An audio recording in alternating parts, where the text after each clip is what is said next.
वो मैं ये कह रहा था कि अगर आपने हमारा चैनल अभी तक सब्सक्राइब नहीं करा तो अब भी कर दो, नहीं तो बड़ा पछताओगे, बड़ा पछताओगे।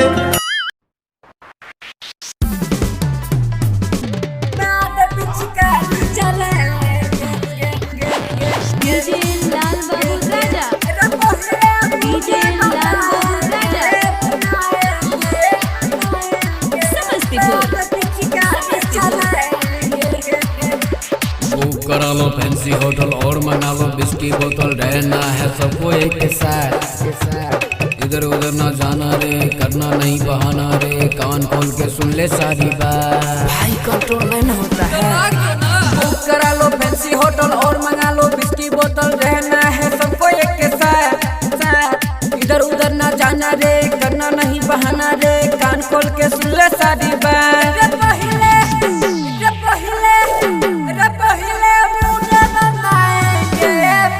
पिचकारी चलाएंगे रे, पहले मुझे बताएंगे, बाद पिचकारी चलाएंगे,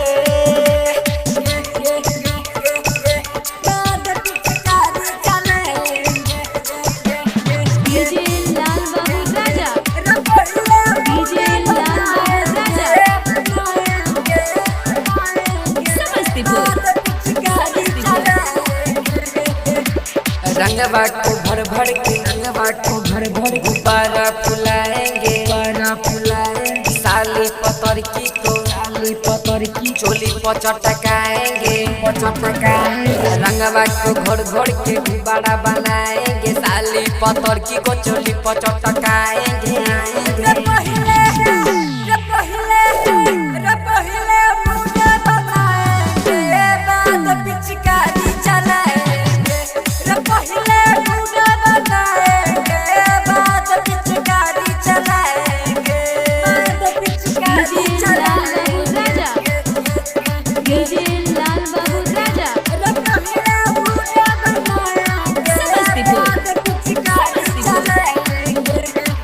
भैया मनीष के साली को, मनीष के साली रंगवा लगाएंगे, रंगवा लगाएंगे। राम नीतीशो को, राम नीतीशो को मजा दिलाएंगे, मजा दिलाएंगे। भैया मनीष के साली को रंगवा लगाएंगे, संजीव सूरजवो को मजा दिलाएंगे।